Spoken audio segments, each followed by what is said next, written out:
Concept of trophic level in an ecosystem. The Greek word trophic means to food or feeding. A trophic levels refers to the position of an organism on the food chain. The number of trophic levels is equal to the number of steps in the food chain. The green plants producers occupies the first trophical level are called the producers. The energy produced by the producers is utilized by the plant eater, the herbivore. They are called as the primary consumers and occupies the second trophical level. The herbivores are eaten by carnivores, which is occupies the third trophical level. They are called secondary consumer or primary carnivores. The carnivores are eaten by the other carnivores, which occupies the fourth trophical level. They are called tertiary consumers or secondary carnivores. Some organisms which eat both plants and animals are called as omnivores. Crow. Example, crow. Such organisms may occupying more than one trophical level in the food chain. Next, energy flow. The transfer of energy in an ecosystem between the trophical level can be determined as a energy flow. It is the key function of an ecosystem.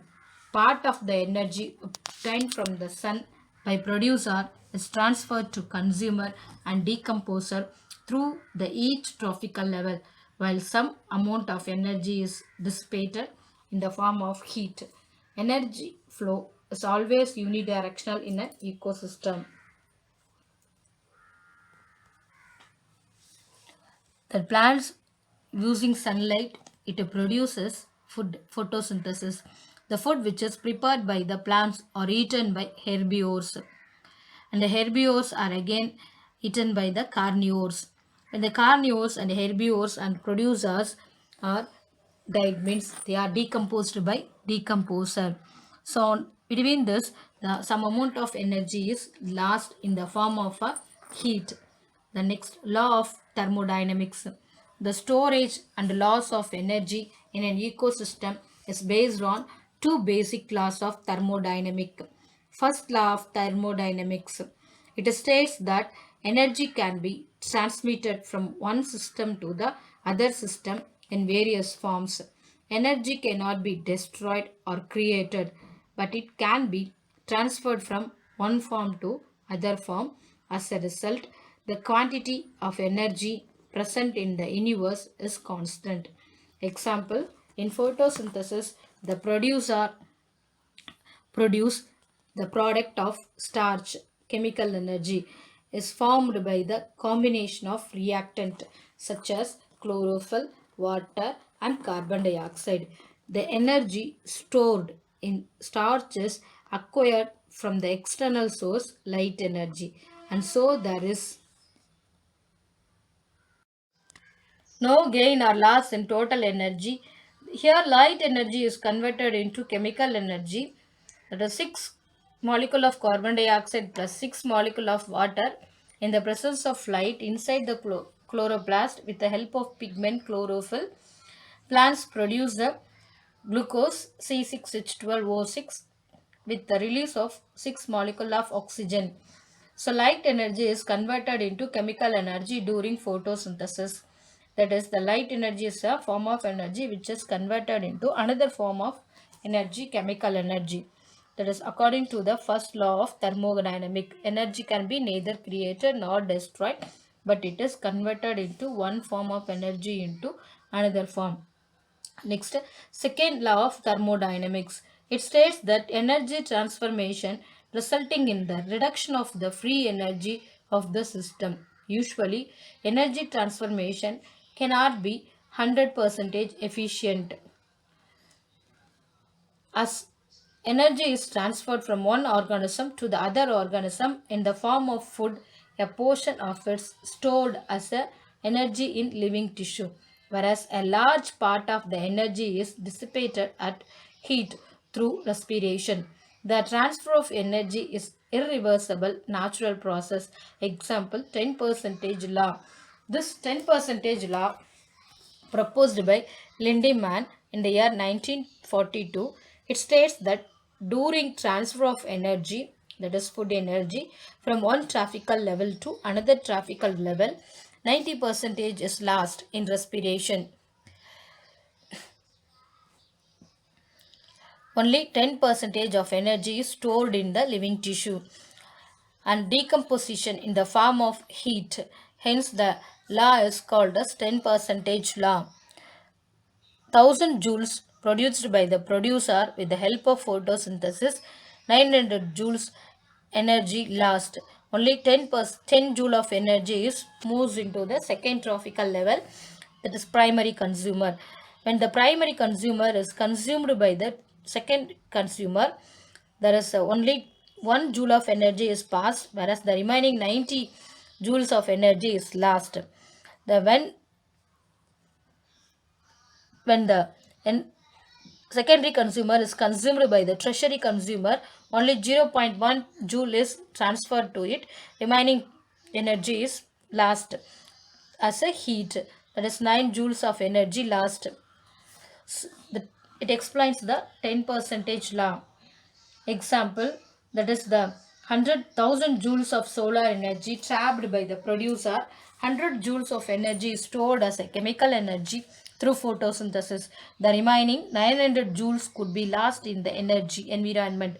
In the next trophical level, the herbivores which feeds on the producer gets only 10 joules of energy, and the remaining 90 joules of energy is lost into the environment. Likewise, the next trophical level, consumer which eat herbivore stores only 1 joule of energy, and the remaining 9 joules is dissipated as a heat. Finally, the carnivores are eaten by tertiary consumers, which stores only 0.1 joule of energy, and the remaining 0.9 joules is lost in the environment. Thus, at the successive trophical level, only 10% is stored. This is a law of 10%. Food chain. The movement of energy from producer up to top consumer is known as a food chain. That is, in any food chain, energy flows from producer to primary consumer, then from primary consumer to secondary consumer, and finally secondary consumer to tertiary consumers. Hence, it shows linear network link. Generally, there are two types of food chain. One is a grazing food chain, another one is a detritus food chain. Grazing food chain. The main source of energy for the grazing food chain is the sun. It begins with the first link, that is producer. The second link is the food chain as a primary consumer, which gets their food from producer. The third is a secondary consumer, which get their food from primary consumer. The fourth is the tertiary consumer, which gets the food from the secondary consumer. First producer grass, primary consumer mouse, and secondary consumer snake, and tertiary consumer eagle. This makes a grazing food chain. In detritus food chain, this type of food chain begins with dead organic matter, which is an important source of energy. A large amount of organic matter is derived from the dead plants, animals, and their excreta. This type of food chain is present in all ecosystem. Thus, the transfer of energy from the dead organic matter through series of organisms called detritus consumers. The detritivores, small carnivores, large top carnivores with repeated eating and being eaten respectively. This food chain is called as a detritus food chain. That is fallen leaf detritus, earthworm, detrivorous, blackbirds, small carnivores, hawk top carnivores. This makes the detritus food chain. The next, food web. The interlocking pattern of number of food chain form a food web like arrangement called a web-like arrangement is called as a food web. It is basic unit of ecosystem. To maintain its stability in nature is called as a homeostasis. Example, in a grazing food chain, a small grassland in the absence of a rabbit, a mouse may also eat food grain. The mouse in turn may be eaten directly by a hawk or by a snake, and the snake may be directly eaten by the hawk. Hence, the interlocking pattern of food chains in the food web and the species of an ecosystem may remain balanced to each other by some sort of natural check of food web. Food web is constructed to describe species interaction with called direct interaction. It can be used to illustrate indirect interaction among different species. It can be used to study bottom up or top down control of community structure. It can be used to reveal different patterns of energy in terrestrial and aquatic ecosystem. Ecological pyramid. The graphical representation of the trophic structure and function at successive trophic level of an ecosystem is called as an ecological pyramid. The concept of ecological pyramid was introduced by Charles Hilton in the year 1927. Thus, they are also called as a Hiltonian pyramid. There are three types of pyramids are there. One is a pyramid of number, pyramid of biomass, and pyramid of energy. Pyramid of number. So, pyramid of number. A graphical representation of the number of organisms present at each successive trophical level in an ecosystem is called as a pyramid of number. There are three different shapes of pyramid: upright, spindle, and inverted. There is a gradual decreases in the number of organisms in each trophical level from primary producer to primary consumers, and then to secondary consumers, and finally to tertiary consumer. Therefore, pyramid of number in grassland and pond ecosystems are always upright. In a forest ecosystem, the pyramid of number is somewhat different in shape. It is because the base of the pyramid occupies large sized trees. First trophical level occupies large sized trees producer which are lesser in number, herbivores. Second trophical level, fruit eating birds, elephants, deer occupying second trophical level are more in number than the producer. In final trophical level, tertiary consumers, lion, are lesser in number than the secondary consumer, fox and snake. Therefore, the pyramid of number in forest ecosystem looks spindle shaped.